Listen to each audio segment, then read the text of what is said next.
I'm 78 years old. I didn't think I'd ever say something like that out loud and feel the weight of it land in my chest the way it does now. At this age, time doesn't stretch anymore.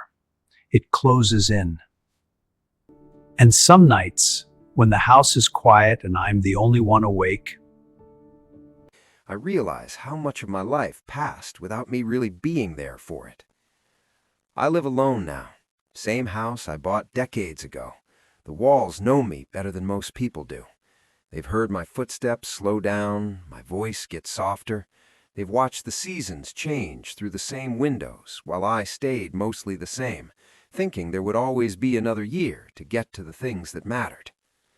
I didn't waste my life. That's important to say. I worked, I showed up, I did what I was supposed to do. I was dependable. People trusted me. From the outside, it probably looked like a good, solid life, and in many ways it was. But that's not the same thing as a full one. When you get to this age, you start counting time differently. You don't think in decades anymore. You think in maybe one more summer, or if my knees hold up through winter. Mortality stops being an idea and becomes a quiet companion that sits with you, even when you don't invite it. I spend a lot of time remembering, not the big moments, oddly enough, but the small ones. The evenings I stayed late at work, the phone calls I meant to return, the trips I postponed because the timing wasn't right. I always believed there would be more time. That belief followed me everywhere, like a safety net I never checked to see was real. In my 20s, I was restless and ambitious. I wanted to build something. I wanted to be respected. I wanted to feel useful. Those are reasonable wants. No one warns you how easily they can become excuses. I met my wife when I was 27. She laughed easily. She noticed things I didn't. Back then, I thought love was something you secured once and then moved on from, like a box you checked. I didn't understand that love needs attention the way a fire needs air. We built a life quickly. Job, house, routine. I told myself stability was love, and maybe it was, to a point, but I often chose productivity over presence. I came home tired. I answered questions with half my attention. I assumed she understood, because she always did. In my 30s, the days blurred together. Mornings rushed. Evenings collapsed into exhaustion. Weekends filled with errands and obligations. I told myself this was just a season, that once things settled, I'd slow down. I didn't notice that life doesn't announce when a season has ended. Friends started drifting then, not from arguments or betrayals, just distance. Missed calls, canceled plans. I told myself we'd catch up someday. We rarely did. Relationships don't usually end with a bang. They fade while you're busy elsewhere.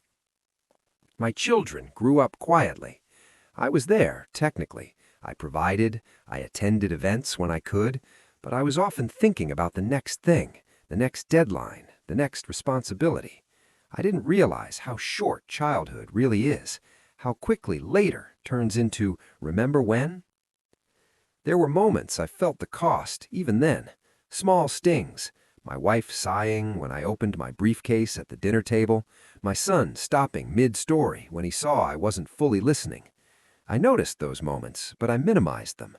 I told myself everyone lives this way. I told myself it was normal. That's how regret begins, not with bad intentions, with small dismissals. In my 40s, success finally showed up in ways other people could see. Promotions, compliments, a sense of having made it. And I felt oddly empty. I didn't tell anyone that part.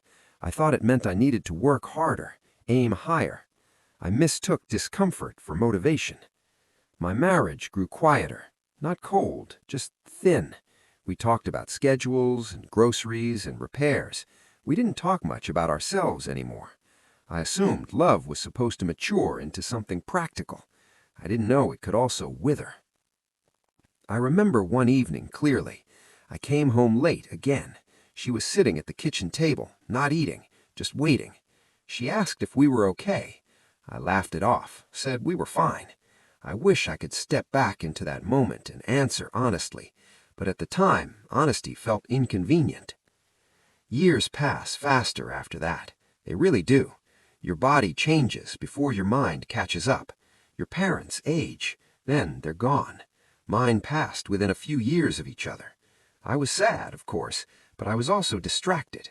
Grief doesn't wait for you to clear your calendar. It just sits there, unresolved. The turning point didn't arrive dramatically. No shouting, no grand realization. My wife got sick.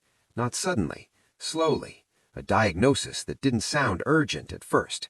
Treatments, appointments, waiting rooms. I finally slowed down, but not by choice.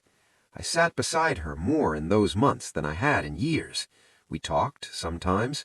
Sometimes we just sat. There were things we never said. I assumed there would be time, even then.